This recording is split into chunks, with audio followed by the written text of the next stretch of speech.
Hello, this is Robert Smith. I'm here in Oklahoma. It's a nice day. It's a little cold. Sun's out. And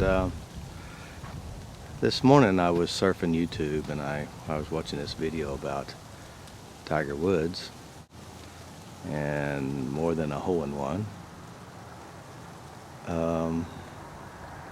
One of the things that I have discovered that most of our problems start with relationships. Every one of them. Relationship with somebody, something. And so, addressing the pain from our past, what's going on currently in your life,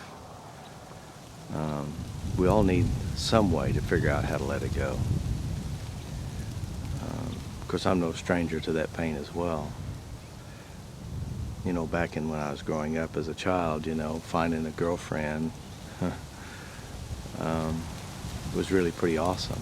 Kind of learned new things, and I remember I was in the 6th grade. There's a pair of twins, May and Faye, and I didn't know anything. I was chasing one of them around to kiss them, and the teeter-totter caught my shin, and oh my God, it hurt like crud. Anyway, I did get my kiss. She came and gave me a kiss, but relationships, and how do you deal with something like that? That's the question. How do you deal with this stuff? How do you address it? How do you move on?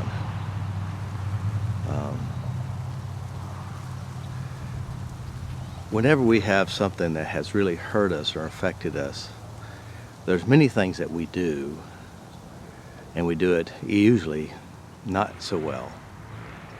We make it worse inside of our mind, and we take it personally. Now granted, when you love somebody and you trust them and you want to be with them forever, and then something like this happens, what do? How do you deal with it?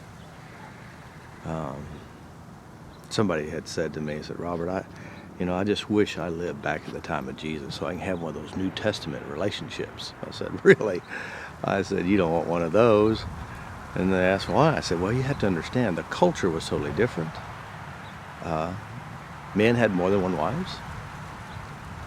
Women were a step above cattle.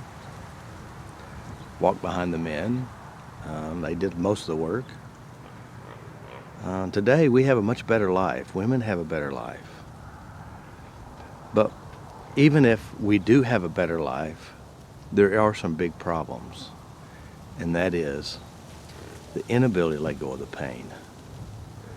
If you can discover something simple like what I teach and start addressing your emotional hurts, that means the stuff that you do to yourself because of what somebody else did,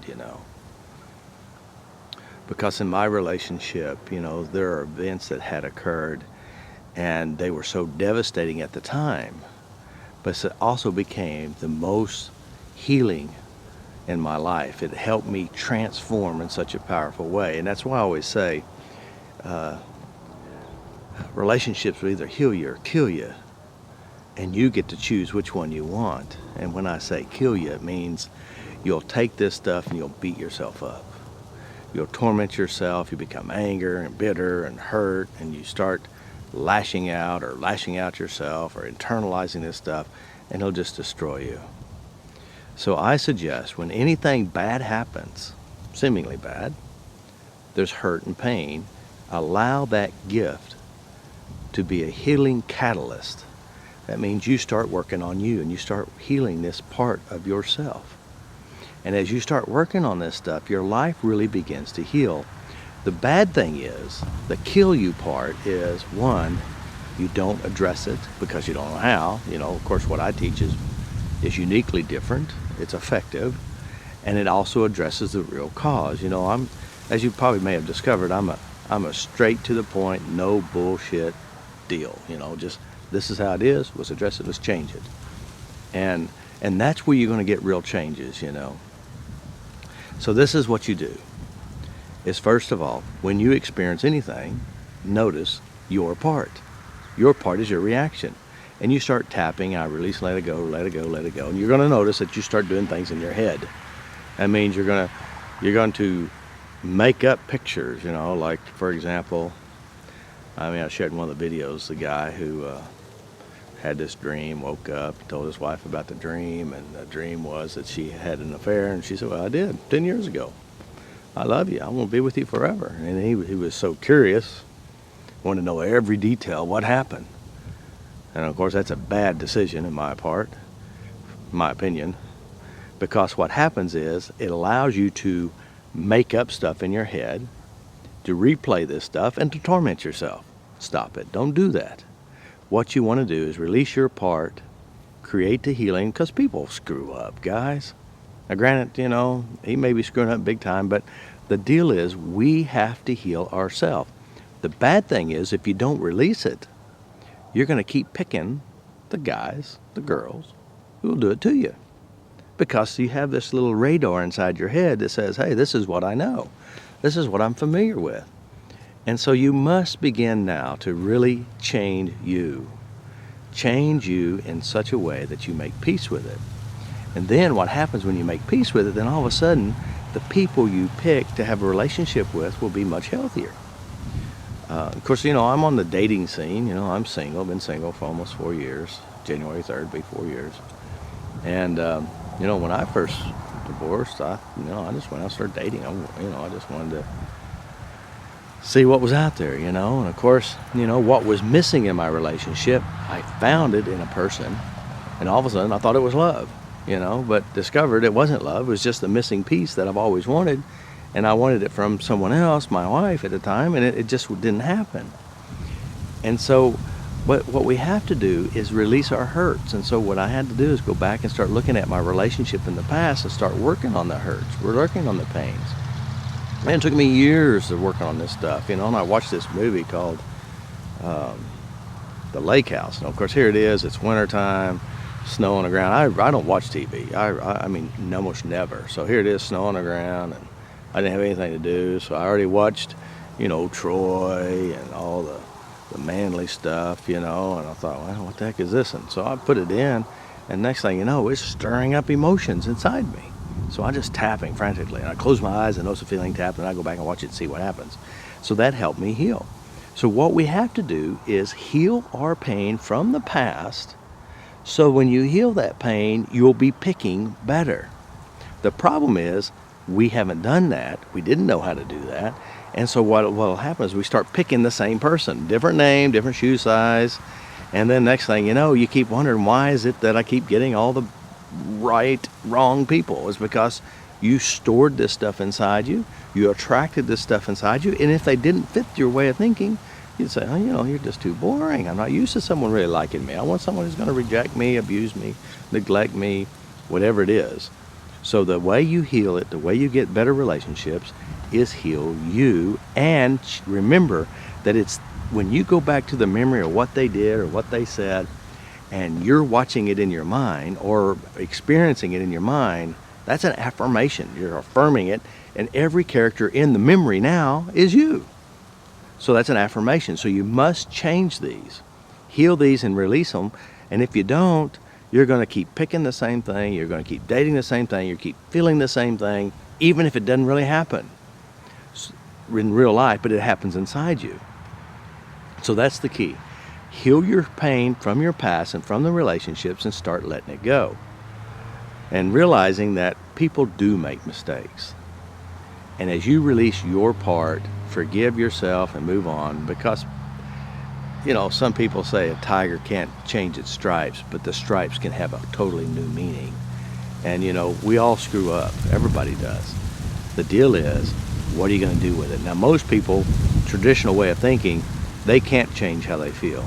They can't change their bad emotions. They can't change their stripes. You know, it's like the other day I was in this group, and of course, they're saying something like this. Well, memories are just permanent. You can't do anything about it. You're stuck with it, you know. You can't change it. It's just in there.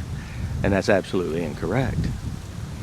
Because if I were to do a poll, everyone watching this video, here's the question. Would you like to improve your memory? And you know what? Every hand goes up. And the reason is, memory is not permanent. The deal is, if you have memories inside your mind and you think it's permanent, it's because you keep affirming it.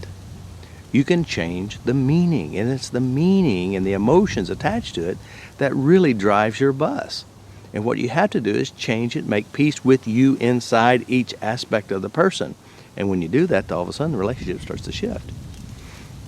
So go to your past, make peace with every character, and then also affirm what you do want. And now this is the truth, guys. I work with a lot of people, and you know, the relationship is it. That's, if you want to heal yourself, you work on relationships. It doesn't matter what it is. If it's food, it starts with a relationship with somebody, and also with the relationship with food. And so this is what I tell them to do. I said, write the relationship from hell, the worst part, the worst things that you'd never want, the things that you witnessed, the things that you've experienced, and the memories. Write that list. I mean, you know, say for example, I don't want a cheater. Well, that's good. You don't want a cheater, but why do you not want a cheater? Because my first boyfriend cheated on me. My first girlfriend cheated on me. All right. Why do you not want a cheater? Well, because this happened. And then do the memory list, the proof. I don't want this. Do that proof, whatever that proof is. And then what you do is then you go back and you start tapping on it. And you start changing what you said you don't want. Now you have to understand what you don't want has more power than what you do want, because usually what you don't want has more energy, more juice behind it, more emotions and more proof. You change all this, and then you change it to where each one of them, what you don't want, it's a big deal. It's not happening. It's not true. Then you take this same exact list, you flop it over. So I don't want a cheater. What do you want? Well, I want someone who's faithful, honest, and true. And then write that in there. Then how would you know if you had it? You know, make it up, write a story, create it. How do you know? And then do the whole list that way. Now here's the big deal. When I start working on this list, when I have people start doing it, this is when they really start backpedaling. They start running, because here it is. What they don't want is changing, and now they can have what they do want. Then they get really scared, because then they start thinking, well, I don't know if I deserve it. What would I do? What would I complain about? How would, you know, all this turmoil of getting what you do want. So then you've got to tap out the resistance to having what you do want, because you've been bragging and rehearsing everything you didn't want. As a matter of fact, you go out on a date and you start looking for what you don't want inside them so that you won't have a relationship with them. Isn't that crazy? You say you want it, you don't like being alone, but every time anybody shows up to your door, you start looking at what's wrong. So heal this part of yourself. Heal the pain, heal the relationship, and if you're going through some trauma, you're in a relationship now, remember, if you change you, your hurt and your emotions in the relationship, it will change. It will improve.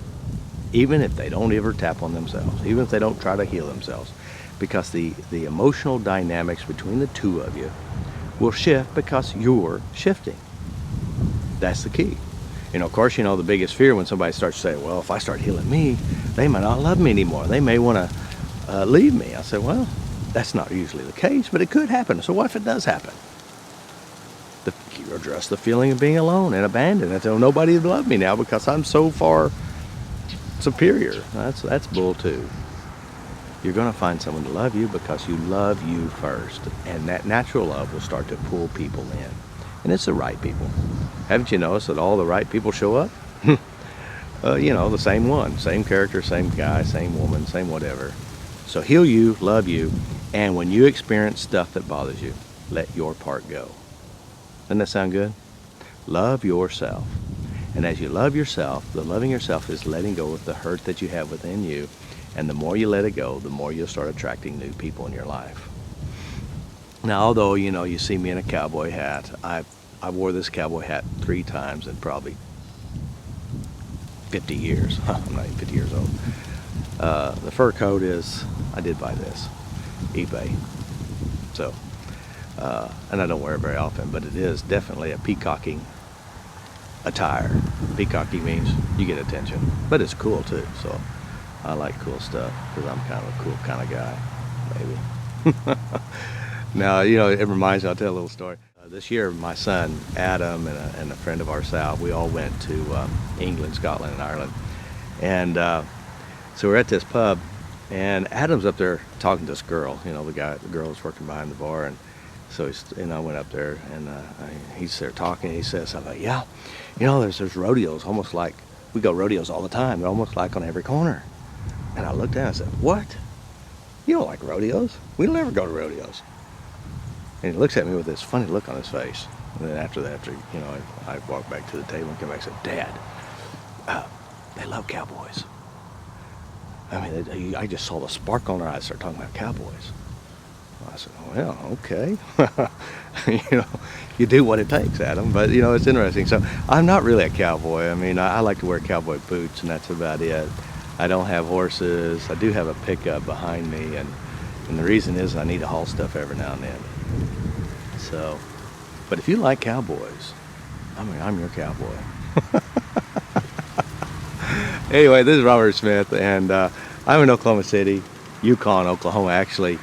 And I'm setting up a couple of things here in Oklahoma, you know, Oklahoma Tap Fast. You know, I told her I want to set up some weekend seminars, and the lady hadn't got back to me yet, so I'm going to work on that. And then also, I want to go to Australia. Matter of fact, in January. So if you're an Australian and you know how to put on a seminar, or if you just want me to come visit you, you know, just send me an email. I'll come up there. I want to visit Australia. By the way, it's supposed to be summertime there, and it's going to be winter here, so I take a lot of summer if I can. So anyway, this is Robert Smith. Guys, learn to love yourself. That means loving yourself is being nice to you, changing and releasing the hurts and the pains that you have within you. And as you're nicer to yourself, the people in your life begins to really improve. That means you attract healthier, loving people, and you become healthier and loving because you get what you are. The law of attraction basically says you attract what you hold in mind. And guys, you've got a lot of stuff in there you need to clean out in order to get something better. This is Robert Smith. Hey guys, I love you. Be nice to yourself. Keep tapping. Keep changing your mind. Be in control. Talk to you later. Bye.